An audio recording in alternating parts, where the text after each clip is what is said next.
PodCastle, episode 739 for Tuesday the 14th of June 2022. Til Death by CJ Levine, read by Nicholas Seaton Clark and rated PG-13 with a content note for grief.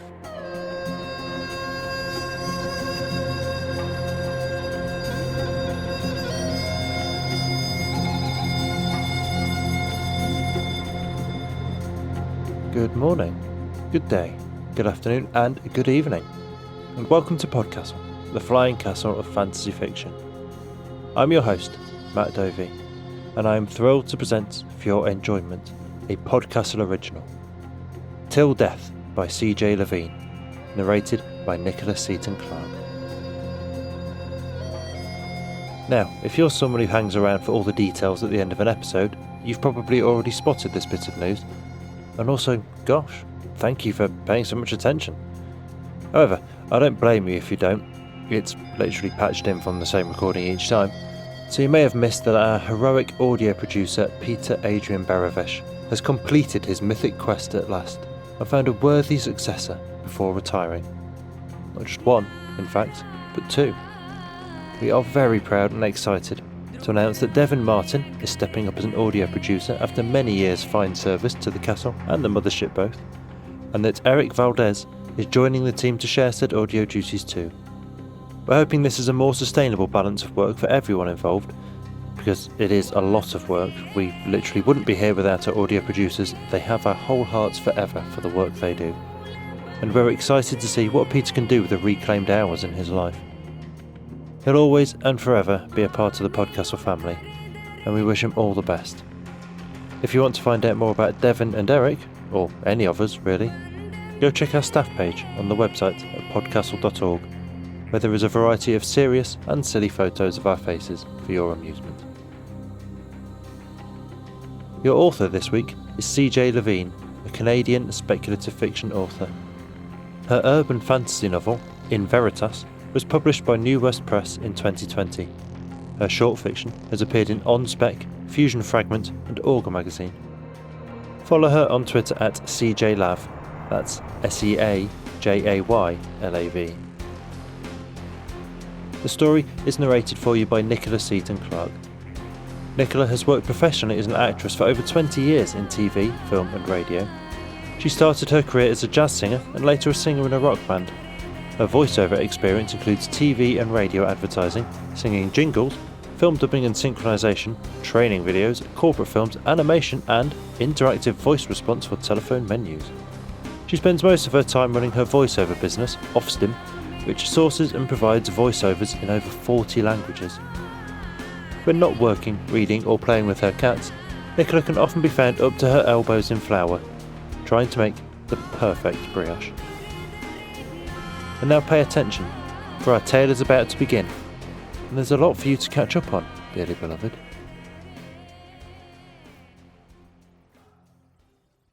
Til Death by CJ Levine.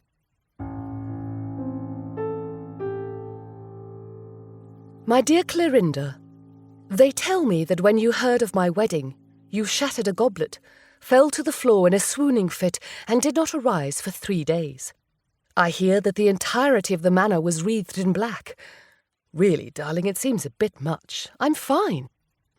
I know it's not the choice you would have made. If it's any consolation, in the moment when I found myself there, caught between the noble prince and the eternal night, I did think of you.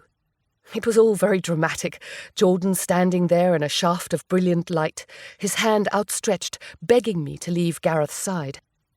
I was glad he'd thought to break the window boards, or that whole scene would have been significantly bloodier. I could feel Gareth pressed against my back, and his fingers were gentle on my shoulder, but his teeth were bared. Your voice was there, I promise. I heard you say, "Think of the sunlight," and "Death is what gives life meaning," and "He has loved you since childhood." And yes, all of it was true. So please don't feel guilty. Don't think, if I'd only been there, or she was confused, or I could have changed her mind. I wasn't confused. You didn't change my mind. But I know you, and I knew you would have tried. We're very different people, you and I. I hope, though, that we can still be friends. I assure you I retain all of our life's affections, and I wish you only the best. I won't visit. Gareth tells me it will take time before the bloodlust abates, and I do not wish to frighten or harm you. But write back. Just give the parchment to a spider or a bat. Leave it on the windowsill if you like. They will know it's for me. All my heart, D.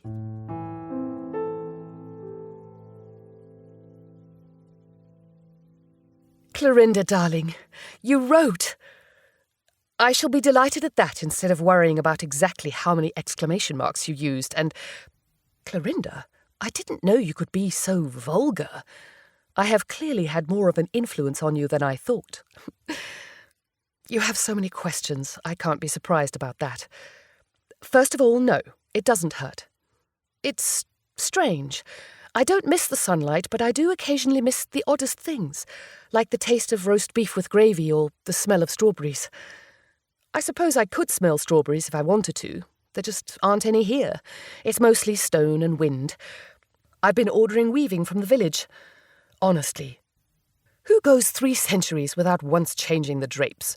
It's not that I'm particularly fussy, it's just that all the bat droppings are a bit much. Second, I do regret that Jordan is sad. Please make sure he eats and gets out on his horse and goes to those jousts that he likes. You're not wrong, I did love him. He was warm summers and stolen kisses in the stables. He was my first dance. He gave me my first sword. He stood there bleeding and bruised with his whole heart in his eyes, and I won't lie to you, I almost ran to him. But please understand that Gareth was behind me, poised there in the shadows with all of his broken edges and his terrible, beautiful smile. Jordan will smile for anyone. Gareth smiles only for me, and his teeth are so delectably sharp. Truthfully, though, you act as if I was simply choosing a man. I can find lovers anywhere.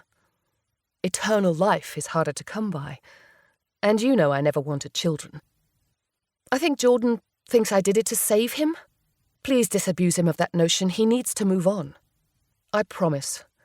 Whatever you would have had me do or not do, it's too late now. I sleep and dream of blood. I wake with the night's music. Write again and tell me how you are. Did you enjoy the fall festival? And I hear best wishes are in order.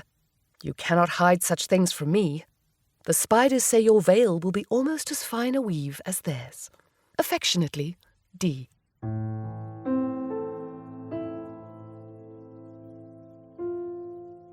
Darling Clorinda, I'm so pleased to receive the official notice of your wedding. I'm pleased about the marriage, of course, and also that you've told me. Of course, I'm not surprised. You and Barrett have been mooning over each other since you were old enough to speak each other's names. I know you'll be happy. I shan't be offended at my lack of invitation. I know I would have frightened the guests, and it would seem terribly odd to have a wedding after dark. Well, if you're not me. But I have been working to control myself, and I do hope I can see you soon. We can be married women together and talk of housekeeping and gossip about our husbands and friends and embroider? This sounds less appealing the more I write. I do wish to see you, though, Clorinda. Just tell me when. Never mind what Gareth forbids me. Leave a window open, and I will come to you. Yours ever, D. P.S. Please don't worry about the spiders. They really aren't very reliable for news. They only gave me descriptions of bunting in the halls and you resplendent in white. They were very preoccupied with the lace. It's much nicer to hear everything from you.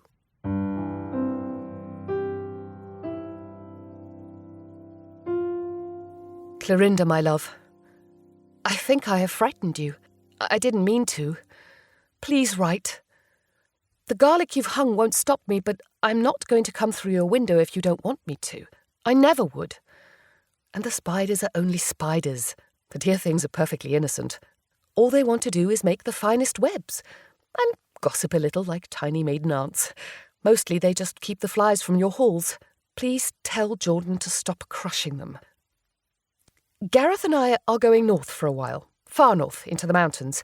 He tells me that the snow is silver on the trees.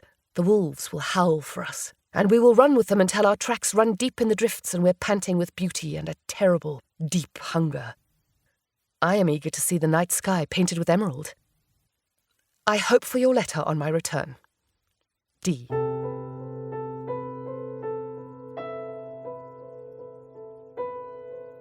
Clorinda, I suspect I've been absent longer than intended. It is so difficult to keep track of time now, and the nights in the north are so long, but then so short.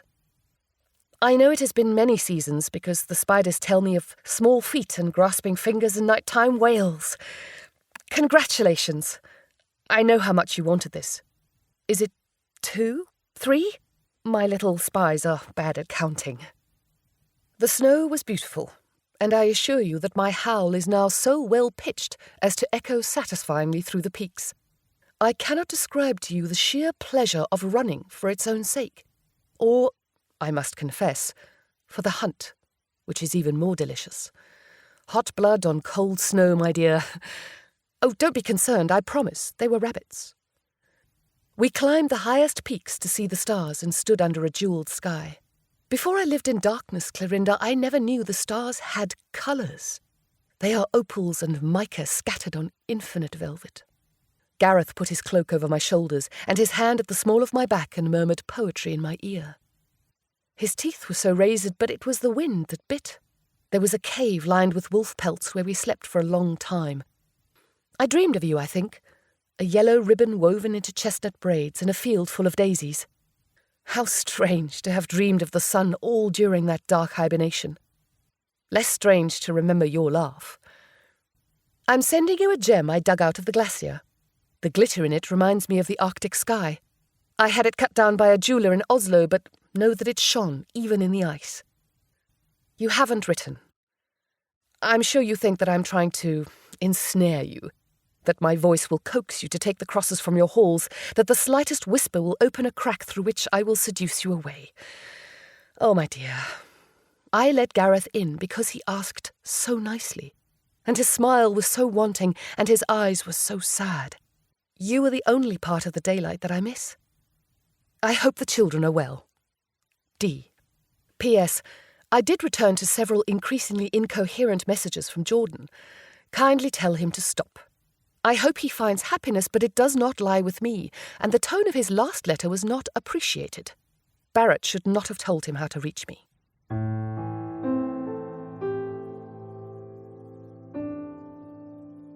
Beloved Clorinda, I am thrilled to receive your missive at last, battered though it is. I can tell it has been creased and folded and refolded, and I see the burn mark at one corner. I know you anguished, so unnecessarily, over whether to send it. I am so heartened by your choice. I am less thrilled that you would, even with a single line, choose to plead Jordan's case for him. How long has it been? I am not ensorcelled, I'm not stolen. I'm not coming back. 2 children, already, and the oldest learning letters? I hope you are helping to teach her. You were always so patient with me. You'll be happy to know that your hard work paid off. I read frequently now in the library, with its tall shelves and dusty spines. I have discovered that in among the very dull historical treatises and political texts, Gareth has secreted a surprising number of adventure novels about pirates. I have also discovered how much I enjoy pirates. Here, I'm sending you one of my favourites. Perhaps if Isabella has similar tastes, it is something that will encourage her endeavours. I'm content to know that Barrett is good to you. I want your life to be everything you dreamed. Perhaps some secret part of me is a little jealous of your descriptions. I do not wake in my lover's arms. He does not kiss me to coax me from dreams. To be dead is to sleep alone. We have our nights together, though, and the nights are so long, and they will go on forever. Last night, Gareth and I danced for hours. The ballroom here is rather empty, though, and there's a hole in one wall that's terribly draughty. I think I shall press him to take another trip soon. Paris, perhaps? But we won't be gone long, not like last time. I just want to feel a little life around us again. Affectionately, D. P.S. I accept your terms. Your windows are safe. Your little ones were always safe. Only write again, and I'm satisfied.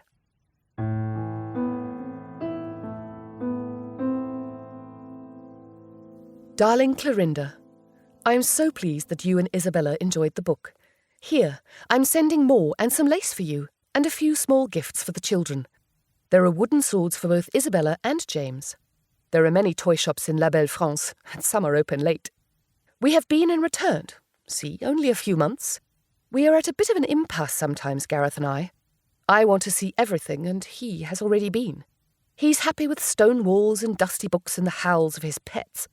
But I have not been to Istanbul, and something in Spain calls me. Do you remember the places we used to talk about? I have time now and no shortage of diamonds. I must just work on my husband a little. I am young yet, as he reminds me, and it would pain me, literally I regret to say, to be too far from him for long. Maybe the age difference between us is more troublesome than I'd expected. He swore I was an old soul, that I made his steps lighter, but, Clorinda, it is such a chore to get that man out on the town. Barely a hunt a week, and he's... I don't mean to complain. We're always told everything will go happily ever after, though. Are you and Barrett purely content all the time? I am vexed with Gareth more often than he knows. The way he speaks, my dear, all "you are but a child of the night," and "master knows best." If he would only let me wander a little more. Still, last night he brought me a fresh servant. Actually, never mind what he brought me. The point is, it was a lovely gesture, and I do like a man in dark velvet. Additionally, he has still proven far superior to Jordan, who has either threatened to send me his body parts or Gareth's. I'm not certain what to make of his last message, which was rather smeared. Why on earth would he think I am impressed by something inked in blood? Has he forgotten? D.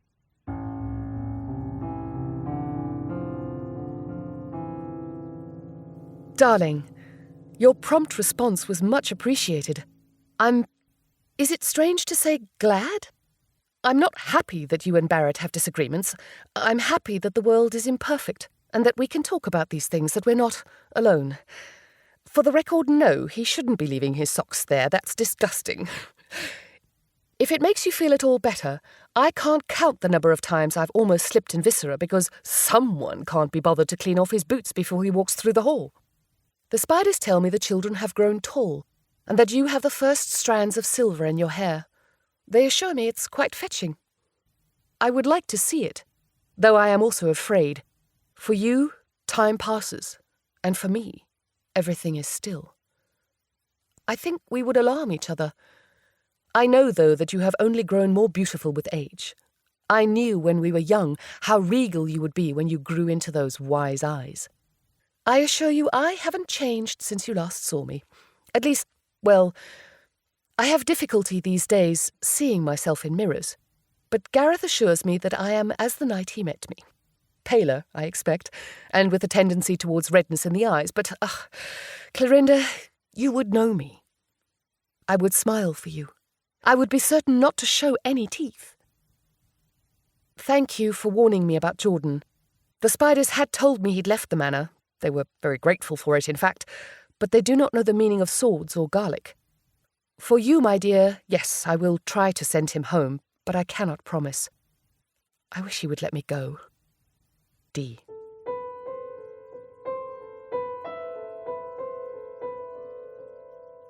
Clorinda, I'm sorry. Jordan will not be returning to you. I have arranged to have his effects shipped with this letter. Forgive me. I did not have a choice. D.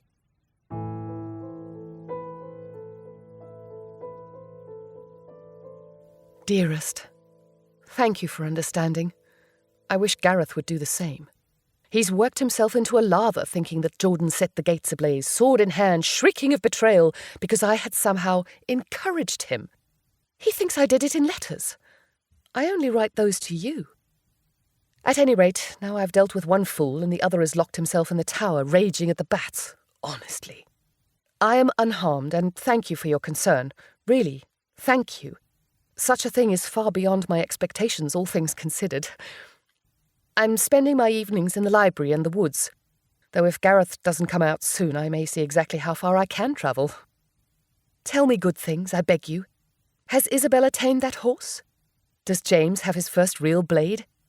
Have you convinced Barrett to take you to London at last? Tell me what you're dreaming of. Tell me what you had for dinner, I don't care. I want to have a conversation that isn't just screaming. Yours, D.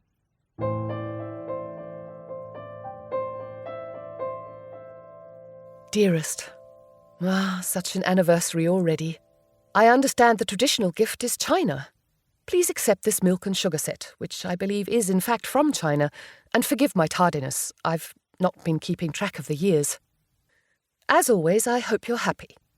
I confess there was much about Jordan that startled me, his hair suddenly thin and him so grey, but I wish I could see the lines that time and laughter have etched into your beauty. I'm thrilled to hear that you enjoyed London, and thank you so much for the lovely hat. I particularly appreciate the feathers. It's been so long since I've been able to appreciate birdsong, and this has brought the memories close. I trust that you and Barrett are not having too much difficulty in covering for Jordan's untimely disappearance. I expect that he was a popular man. Still, he had that smile. I suspect it is his compatriots you are protecting rather than any concern for my tainted safety, but I concur. I should also hate for anyone seeking him to come to an unfortunate end. It's best that his obsessions end with him. I do, in a way, find myself distressed. Only in moments, and it's not guilt. He showed up frothing his fist full of communion wafers, and the things he said. The steak, as though he would... He deserved what was coming. But I remember a boy of 15, somewhere in time's distance, rings on his fingers and a song in his teeth. It's lost, somewhere in darkness and water, with the girl I used to be. Oh, but I don't mean to be maudlin. You asked about Gareth. He has at least come out of the tower, though he spends a great deal of time stalking the halls or flapping about. He burned my stationery. This is written on vellum I had one of the village boys smuggle for me. Oh, spare the tediousness of the devil's tantrums. Still, he spoke to me the other night, if only to ask me to pass the serving girl, so it's a start, I suppose. This is a grim letter. I assure you I'm overall quite well. I have been spending more time with the spiders and with the horses. The mountain pass is most beautiful in the dark of the moon. I do love the night silence, and all the years stretching ahead. Yours, D.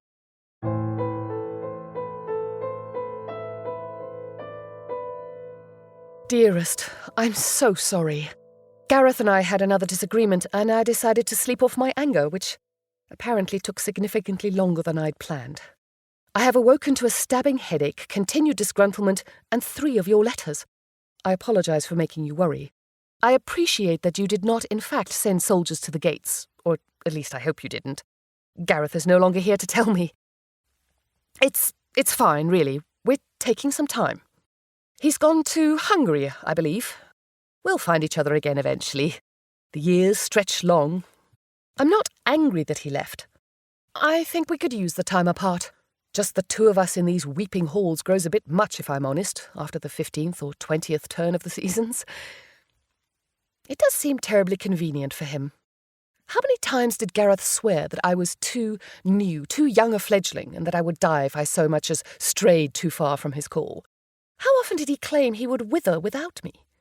How quickly his insistence vanished once he wanted space to himself. It isn't as if I hadn't suspected. I have, if I'm honest, tested a little through the years. I have gone a village or 2 past my destination, stayed out a little longer than I promised, heard my own footsteps whisper on cobblestones I had pledged never to explore. You know me, Clorinda. You will not be surprised that I dared, though perhaps you are disappointed that I trusted. I certainly am. He murmured so nicely, my dear. His hands were so smooth, so gentle and cool. There is no need for me to stay in this crumbling pile of stone. I'm going to Spain. I will write to you as soon as I've found a residence to which you might reply. D. P.S. This entire letter has been about me, and I'm horrified. I did read your messages. I must gently suggest to you that James is old enough to know his own mind, but I grieve with you that he has chosen such a martial life. We all make rash decisions in our youth. I hope for his safety, but I also hope that he finds the adventure he seeks. Do not worry, my darling. You have raised him well, but he must do as he wills.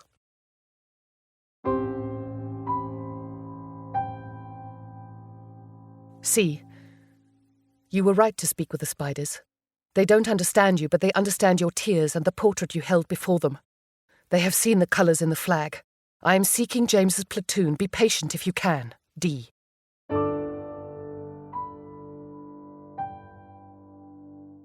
Clorinda, James is returning to you.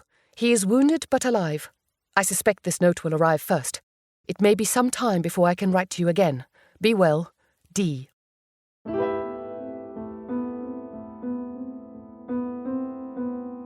Dearest Clorinda, I rise again to a new night, a new country stretching before me. You can reach me here for the next while. I have a place in the mountains that is all carved wood, golden and worn, and it pleases me more than draughty stones ever did. I know you guessed that I slept. The spiders say that you speak to them now. To me, I think. And that the corners of your halls have grown heavy with the webs you no longer let the servants clear. That is sweet, my darling. My leggy friends appreciate you, and so do I. They tell me that James is home, though he is slower than before. I think they've tried to tell me about a chair and certainly blood, but also the sound of laughter. Your braid and Isabella's skirts. I am glad. You must never hesitate to ask me for anything. I have not heard from Gareth, but I expect he can find me any time he likes. In the meantime, the walls here are carved with gargoyles, and I'm delighted to find new ones each day. One has a little hat, one has a bell. I hear there is a night market in the village, and tomorrow I shall go down and walk among the crowds. I shall smell the mulled spice of the wine and the yeast of fresh bread, and drift my fingertips along the pulse of this new place. I have a new language to learn. D.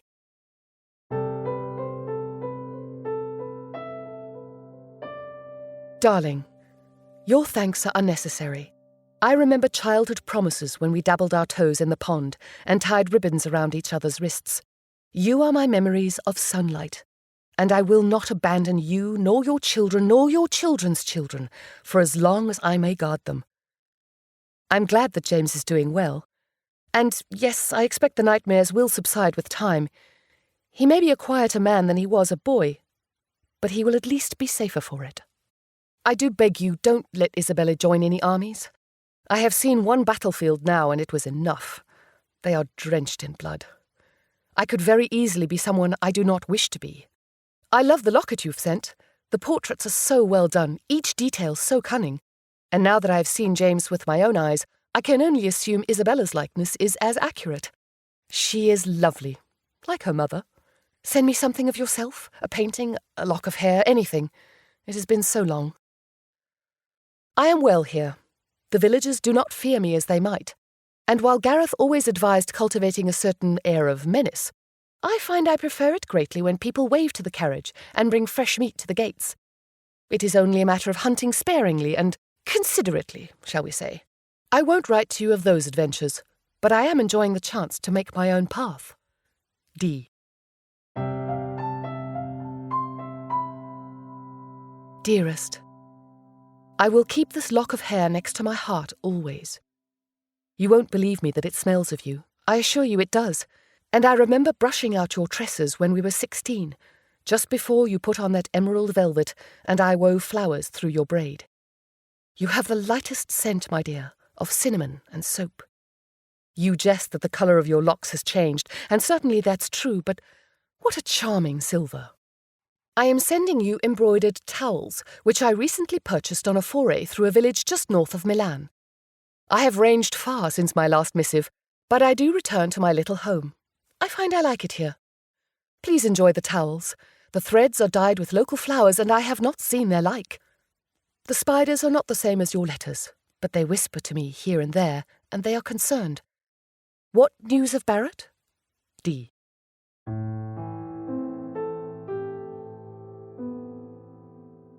My darling, I am so sorry.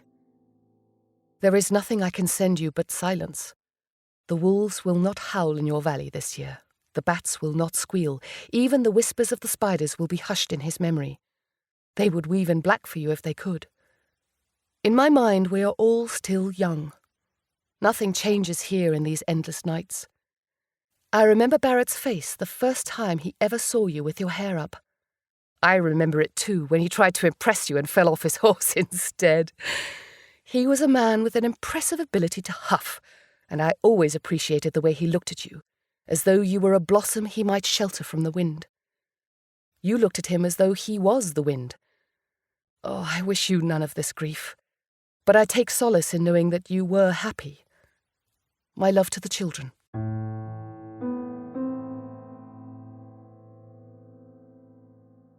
Clorinda, I have been waiting to send you this for a long time, and yet at the same time I worry that I have not waited long enough. I know Barrett's loss was a blow. The spiders tell me that the black has gone from the manor, except for your veils and skirts. They tell me you weep at night. My dearest, your hair is white now. You have 2 strong children. You have known the life you wanted with the man you loved in the warmth of the sun. What else awaits you? Take this vial. I have never broken my pledge to you. I will not come close. I do not test the boundaries of your lands, but I reach to you all the same.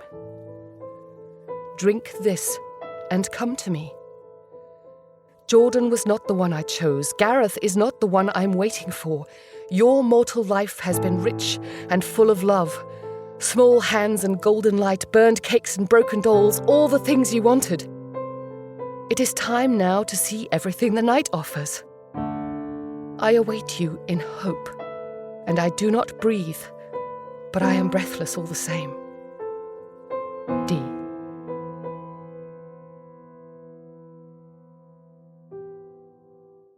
My dear Isabella, it was very kind of you to write. You are correct that the spiders told me. I have known and grieved in silent halls. The webs they veiled her with were theirs alone, a last tribute.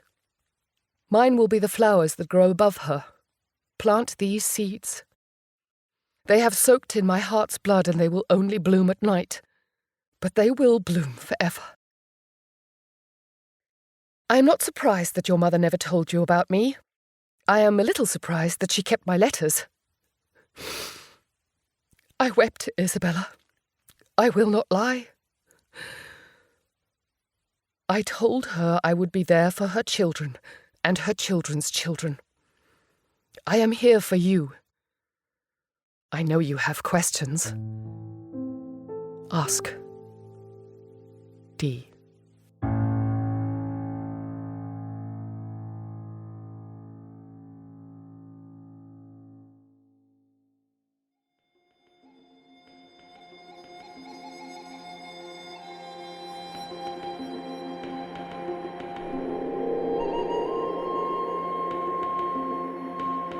And welcome back. Letters are an odd thing. They are, by their very nature, a snapshot in time, a moment pinned down, defined, captured. Yet, in the span of half an hour, you can cover years of a life, see all its swells and triumphs and tragedies and falls. They can be like a map, or like waymarkers on a path, with signs pointing to what has just been and what we hope is ahead. I'm afraid I was always a terrible letter writer. Within half a dozen exchanged letters, or emails, each missive had grown to the length of a short non-fiction book, at which point it became too much of an expectation and a mission, and my poor brain recoiled in terror, as it is wont to do in its divergent way. Still, this story makes me think of all the people I've called friends in the past and how long it is since I've spoken to some of them. In my head, the friendship is frozen in time and we'd pick up exactly where we left off. But I also know that's another of those neurodivergent beliefs, and like a houseplant, a friendship left untended will wither and shrink. We should all reach out to each other more, I think, in more meaningful ways than the often vapid and momentary engagement social media encourages. I'm not going to lie to you and say I'll go and write some letters now. I know that doesn't work. But I'm going to go dig up a few messages I'm well overdue to respond to, I think, and water those friendship plants again. Maybe think if there's anyone you've not spoken to for a while, and make that connection again. You never know what's been going on.